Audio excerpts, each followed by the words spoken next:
의외로 혀 짧은 발음이에요 라고 하는 사람들을 보면 오히려 혀가 긴 경우도 있어요. 왜?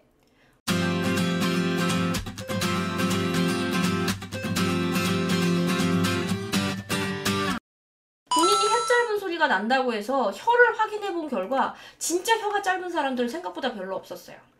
그런데 혀 짧은 소리가 나는 사람들의 공통적인 특징들이 몇 가지 있는데 1. 입을 거의 움직이지 않고 말을 합니다. 안녕하세요. 안녕하세요. 복화술하는 줄 알았어요. 입을 안 움직이면 당연히 혀 짧은 애기 같은 소리가 납니다. 그 다음 2. 말할 때 턱을 들고 말하는 버릇이 있어요. 잘 보세요. 연극하는 사람들이 할머니, 할아버지 목소리를 낼 때는 대부분 어떤 턱의 위치를 하고 발음을 하냐면 얘야, 할머니가 내려가요. 그런데 어린애 목소리를 낼 때는 어떻게 하냐면 턱을 들어요. 안녕하세요. 슈퍼에 껌을 사러 갔는데요. 그런데 혀 짧은 소리를 낸다고 하는 사람들의 특징은 예를 들어요. 그러면 당연히 혀가 당겨져요. 혀가 짧은 소리가 날 수밖에 없어요. 그리고 그 혀 짧은 소리를 내는 사람들의 특징은 컴퓨터를 많이 해서 목을 이렇게 내밀고 있어요. 자, 목을 내밀어요. 그럼 혀가 뒤쪽에서 당겨지겠죠? 그러면 이게 목을 내미는 자세는 당연히 턱이 들릴 수밖에 없어요. 그러면 혀가 짧은 소리가 날 수밖에 없어요. 왜? 턱이 당겨지니까. 목을 일자로 세우세요. 네가 네 혀를 이렇게 해서 당기고 있는데 당연히 혀 짧은 소리가 나죠. 얘만 세워도 혀 짧은 소리가 굉장히 많이 고칠 수 있어요. 굉장히 많이 고쳐집니다. 목이 일자로 섰는지를 꼭 확인하시고 턱이 들리지 않았는지 확인하시고 내가 입술을 움직이는지 특히 위치아를 보이면서 발음하는지 확인하세요. 의외로 위치아를 보이지 않게 발음하는 사람들 되게 많아요. 안녕하세요 하는 게 아니고 안녕하세요. 안녕하세요. 얘를 이렇게 가리고 말하면 누구나 다 혀 짧은 소리가 나요. 안녕하세요. 네. 자, 점검할 거 정리해 드릴게요. 첫 번째, 입술을 움직이고 발음하는지 체크할 것. 두 번째, 턱 위치를 체크할 것. 턱이 올라가서 발음하지 않는지. 세 번째, 턱을 내밀고 발음하지 않는지. 그러니까 턱을 올리는 것과 내미는 것. 이거 턱 체크게 두 개예요. 그 다음 네 번째, 위치아를 가리고 발음하지 않는지 체크할 것. 혀 길이는 웬만큼 짧지 않고서는 발음을 하는데 그렇게 문제가 되지 않습니다. 더 이상 혀한테 핑계대지 마시고 나 자신을 체크해 보십시오. 오케이? 자, 그리고 이번에는 정말 혀에 문제가 있는 경우를 한 번 더 체크해 드릴게요. 혀 짧은 발음이라고 하는 사람들의 특징 중에 가장 안 되는 발음이 뭐냐?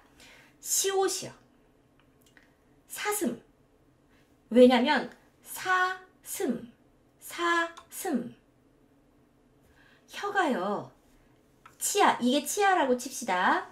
치아 사이에 혀가 나오면 안 돼요. 혀 짧은 발음을 사슴, 시옷 발음을 할 때는 혀가 치아 안쪽에 있어요. 여기 있어야 돼요. 그런데 혀 짧은 발음을 하는 사람들의 특징이 뭐냐면 사슴, 시소 할 때 혀가요. 치아 사이에 살짝 나와요. 타슴, 시소. 네, 타슴, 시소. 이렇게 나와요. 그래서 내가 시옷 발음을 할 때 혀가 혹시 치아 사이로 메롱하고 나오지 않는지를 체크하세요. 그래서 시옷 발음만 잡아줘도 남들이 혀 짧은 소리를 낸다라고 말하는 평가를 조금 줄일 수 있어요. 덜 들을 수 있어요. 네, 시옷 발음 교정해보세요. 저는 리을 발음 할 때가 이상해요. 리을 마찬가지입니다. 리. 자, 역시 혀가 나오지 않아요. 리을 혀 짧은 발음하는 사람들의 특징 잘 보세요. 린 또 혀가 이 치아 밖으로 나와요. 의외로 혀 짧은 발음이에요 라고 하는 사람들을 보면 오히려 혀가 긴 경우도 있어요. 왜? 혀를 자꾸 낼름낼름 치아 밖으로 내밀어요. 리을 혀 짧은 발음 나죠. 아니야. 하라베니. 혀가 나오네요. 그래요. 당신이 혀가 짧아서 혀 짧은 발음을 내는 게 아니라 혀 위치를 잘못 책정하고 있는 거예요. 드디어 찾았네. 당신의 원인을 찾았네. 오히려 혀가 긴 거예요. 당신 혀 안 짧아요. 남녀관계 아무 문제가, 죄송합니다. 네. 그러니까 당신이 혀가 리을 발음할 때도 입 안쪽에 안쪽에 있어야 돼요.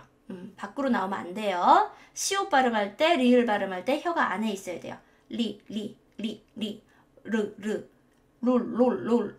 이렇게, 요, 윗 잇몸 있죠? 경국에, 요 딱딱한 부분, 윗 잇몸 딱딱한 부분을 살짝 혀로 톡 건드리면, 랄랄랄랄랄라 하고 톡톡 건드리는 거예요. 이해되시죠? 네, 요렇게 하면 됩니다. 요게 리을이지, 당신은 르 하고 얘가 혀가 메롱 하고 있을 거야. 요렇게. 자, 이렇게 해서 혀 짧은 발음 하시는 분들 원인 몇 가지를 짚어드렸어요. 발음에 대해서 고민하시는 분들의 특징은요, 고민은 하는데 해결책을 엉뚱하게 많이들 잡고 계세요. 발음에 문제가 있다고 해서 무조건 볼펜 물고 연습한다고 해결되진 않습니다. 가장 좋은 방법은 본인의 발음 중에서 어떤 게 왜 안 되는지를 파악하고 안 되는 부분만 수정하면 되는 거예요. 이분이 빠르게 지금 수정할 수 있는 이유는 뭐냐면 본인이 특히 안 되는 발음이 리을이라는 걸 알고 계셨기 때문에 지금 바로 수정이 됐던 거예요. 혀 위치를 이렇게 하면 되는구나 라고. 네, 여러분도 안 되는 발음이나 안 되는 스피치에 있어서 고쳐야 될 부분이 있으면 가장 먼저 해야 될 건 무엇이 문제인가를 찾는 겁니다. 무엇이 문제인지를 찾는지 가장 빠른 방법은 모두 다 휴대전화 가지고 계시죠? 본인이 말을 하면 절대 모릅니다. 휴대전화로 본인이 말하는 걸 찍으세요. 그리고 이제 객관적으로 본인의 영상을 보시면 발음상의 문제점, 억양상의 문제점이 보일 겁니다. 그리고 하나하나 고쳐나가다 보면 원하는 스피치를 하실 수 있을 겁니다. 이하나였습니다. 고맙습니다. 상담이에요. 안 왔지? 잡념이 개 많아요. 공부가 안 될 때는 어떡하죠? 쉬는 게 아니에요. 여러분, 우리가 운동을 열심히 하는 법, 공부를 열심히 하는 법은 배웠는데 사실 잘 쉬는 법, 효과적으로 휴식하는 법, 즐겁게 노는 법, 이런 건 배우질 못했어요. 그런데 그런 걸 배우지 못했기 때문에 효율적으로 쉬는 방법이나 잘 쉬고 나서 그 다음에 업무에 집중하는 법, 이런 거를 몸소 배우지 않는 이상 알기가 어렵거든요. 그래서 저는 예전에 제가 어렸을 때 읽은 동화책 중에 쉬면서 노는 학교라는 책이 있었어요. 그래서 제목이 너무 웃기잖아. 쉬면서 노는 학교. 근데 그 책의 내용에 보면 뭐가 있냐면 쉬는 거하고 노는 건 다른데 우리가 놀고 왔는데 쉴 시간을 안 주고 공부하라 그런다. 그래서 너무 힘들다, 초등학생이. 이런 게 그 책의 내용이었는데 굉장히 제가 초등학교 때 감명 깊게 읽었거든요. 노는 거하고 쉬는 거하고 일단 구분을 하셔야 돼요. 우리가 클럽에서 즐겁게 놀았다고 해서 그 다음날 업무를 잘할 수 있나요? 스트레스는 풀었을지언정 피로는 오히려 더 쌓였죠. 그래서 그 다음날 업무를 잘하려면 잘 놀고 난 다음에 잘 쉬어줘야 일을 잘합니다. 제 생각에는 잡념이 많으신 분은 노는 거하고 쉬는 거를 구분을 못해서 나는 이렇게 잘 쉬었는데 왜 스트레스는 하나도 안 풀리고 업무에 집중이 안 되지? 라고 생각하신다면 쉬긴 했는데 놀질 않으신 거고요. 나는 분명히 이렇게 잘 놀았는데 왜 그 다음날 업무에 집중이 안 되지? 스트레스는 풀었을지언정 쉬질 않아서 피로가 더 쌓인 거예요. 그래서 여러분이 만약에 쉴 수 있는 날이 예를 들어서 뭐 20시간이 있다. 쉴 수 있는 시간이. 그러면 그 20시간 중에서 몇 시간은 쉬고 몇 시간은 놀고 이런 걸 분배를 하셔야 돼요. 제가 그러니까 이 영상을 통해서 말씀드리고 싶은 건 뭐냐? 쉬는 것과 노는 것은 구분할 줄 알아야 된다고요. 그래서 가끔 저도 예전에 이제 직장 생활을 하다 보면 월요일 아침인데 꾸벅꾸벅 졸아. 뭐해? 그러면 야, 일요일에 안 쉬었어? 언니 일요일 오늘 새벽까지 달렸죠.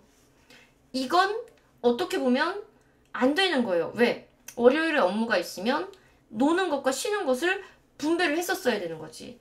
그래서 저는 그렇게 생각을 해요. 구름님, 아나님이랑 있으면, 그러니까 제 방송을 보면 스트레스는 풀리는데 피로가 안 풀리는 거군요. 그렇죠. 노른 거예요, 저랑. 그리고 쉬질 않았던 거죠. 그래서, 잡념이 개 많으셨다면, 일단 좀 놓으세요. 놓으셔요. 그래서 당신의 스트레스와 잡념을 한번 내려놓는 시간을 가지시고, 그 다음에 반드시 쉬세요. 그리고 나면 이제 집중이 될 겁니다. 한 가지 더 팁을 드리자면 저는 구분을 하는 편인데요.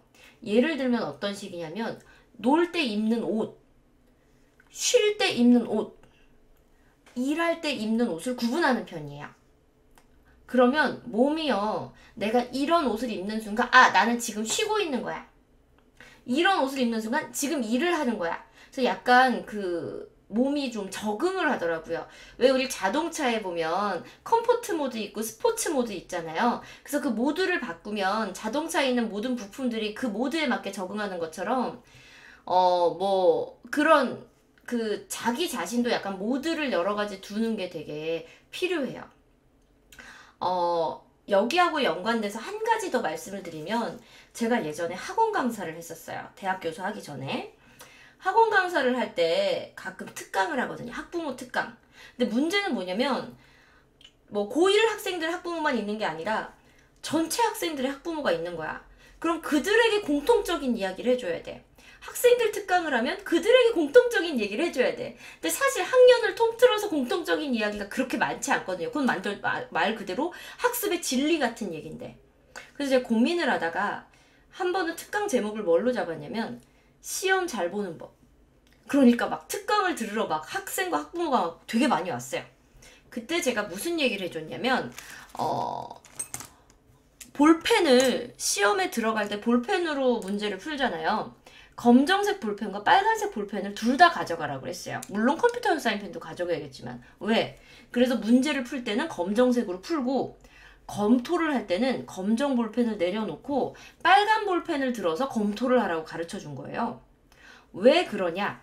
왜 우리가 시험 봤을 때 생각을 해봐요. 시험을 다 끝나고 났어. 그리고 아무것도 배우지 않은 그 상태에서 반장이 이제 정답을 불러주겠대.